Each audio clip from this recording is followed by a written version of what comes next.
President-elect. Congratulations. Thank you. It's good to be here. Okay, so I want to talk to you about the fire situation in California because your administration will be coming in, taking over the reins as the feds are trying to meet that along with many other emergency situations they have going on.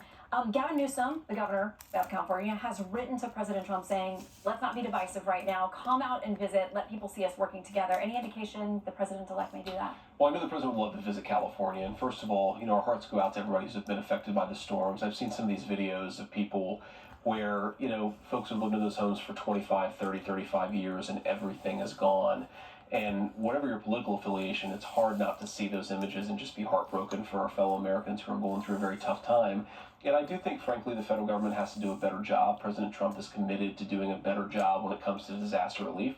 That's true for the hurricane victims and flood victims in North Carolina. It's true for the fire victims in California. We have to do a better job. We need competent, good governance.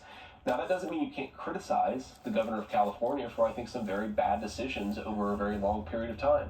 I mean, some of these reservoirs have been dry for 15, 20 years. The fire hydrants are being reported as going dry while the firefighters are trying to put out these fires.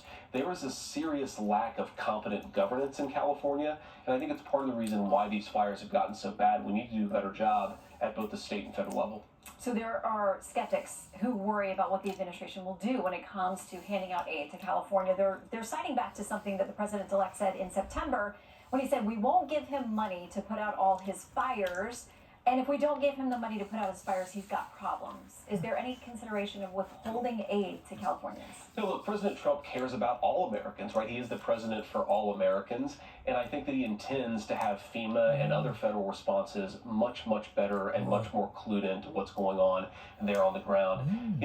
President Biden has been asleep at the wheel for a number of different crises, and I think this final California fire, as it's really getting out of control in Biden's last week and a half, I do think it drives home, just again, we've had incompetent governance for so long.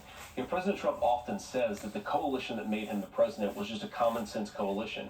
There were conservatives, there were moderates, there were even a few liberals, but the thing that united us is just this basic idea that yes, government should be smaller, but when government does the things that it should do, it ought to do them well. And that's one of the things that President Trump and I are going to fight to get back to. So President Biden is doing what he can on his way out the door on a number of issues, and critics would say some of those appear to be aimed at blunting what you all might have planned.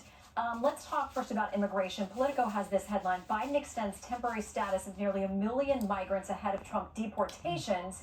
It says the move allows people from certain countries who currently have temporary protected status, or TPS, to renew work permits and deportation protections, extending the program for El Salvador until March 2026 and Sudan, Ukraine, and Venezuela until October of 26.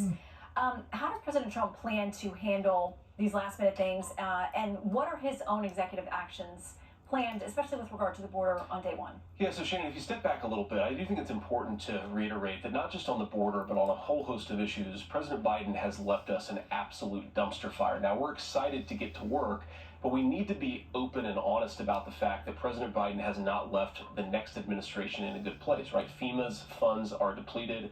We have a wide open southern border. Oil is going through the roof. Bond yields went from 4.1% to 4.8% in a month.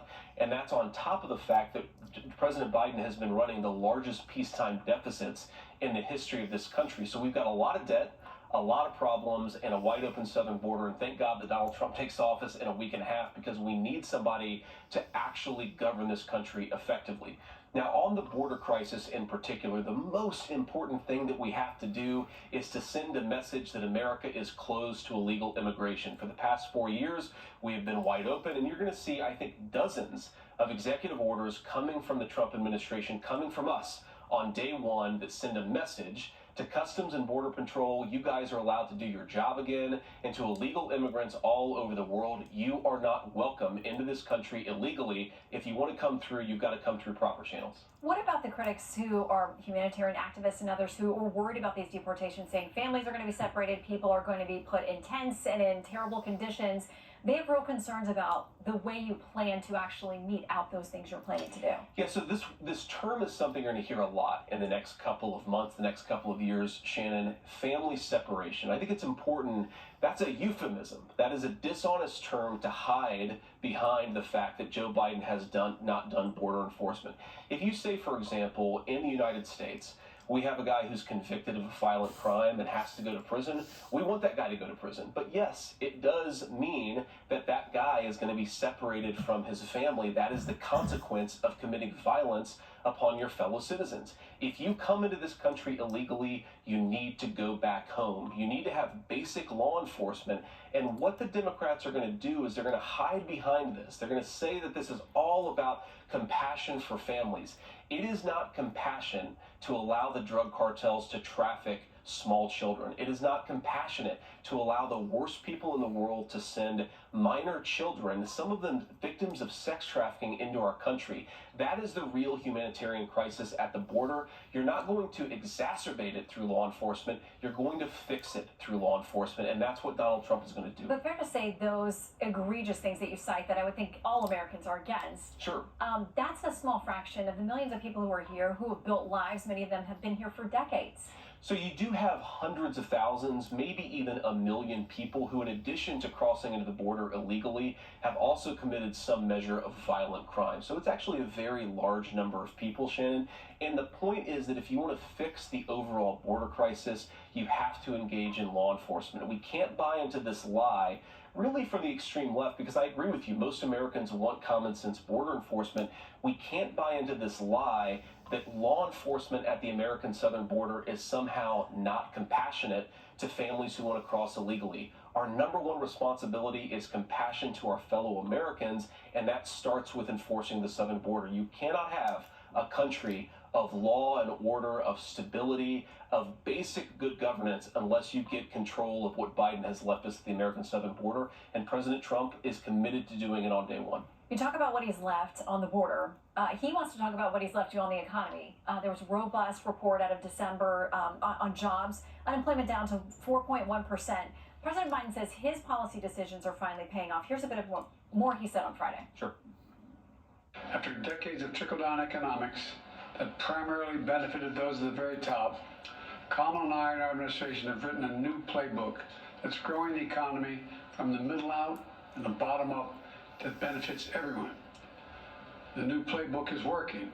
Okay, so the December numbers were good. What kind of credit do you give him? Well, look, first of all, I wish Joe Biden all the best, but the fact is he has left us dumpster fire, not just at the border, but also with the economy. First of all, we know that prices are way too high for many Americans. We have to work every single day to stabilize prices for American families. But Shannon, everything that he's bragging about ignores the fact that he has added trillions and trillions of dollars to the federal debt during a time of peace. He has left us with bond yields, meaning how are we going to finance that debt? We have to sell treasury bonds. And the treasury bonds have gotten more expensive because of Joe Biden's policies. So you go issue after issue. Oil prices are now shooting through the roof in the final 2 months of Joe Biden's administration, in part because of decisions that Joe Biden has made over the last few weeks. He actually hasn't left the American people in good economic condition. That's why they made Donald J. Trump the president-elect of the United States. So we've got a lot of work to do. I remain fundamentally, and you know this, Shannon, I'll always be an optimist about our country, but I think that optimism has to start with a bit of realism. And the real truth is that Joe Biden has left us a dumpster fire. Donald Trump is going to have to put it out, but he's good at doing that. Okay, we're going to try to get through a lightning round so I can get to a few more things Please. with you. January 6th pardons, President Trump says there's a process. Where is the line drawn on who will and wouldn't be considered for a pardon? I think it's very simple. Look, if you protested peacefully on January the 6th and you've had Merrick Garland's Department of Justice treat you like a gang member, you should be pardoned. If you committed violence on that day, obviously you shouldn't be pardoned. And there's a little bit of a gray area there, but we're very much committed to seeing the equal administration of law. And there are a lot of people, we think, in the wake of January the 6th who were prosecuted unfairly. We need to rectify that. All right, the president has talked about the Middle East. You're going to inherit a situation in Gaza that's an ongoing conflict. There are, we think, roughly 100 hostages still in Hamas control. Here's what he said on Tuesday. Echoes what he's been saying. If those hostages aren't back, I don't want to hurt your negotiation. If they're not back by the time I get into office, all hell will break out in the Middle East. And it will not be good for Hamas, and it will not be good, frankly, for anyone.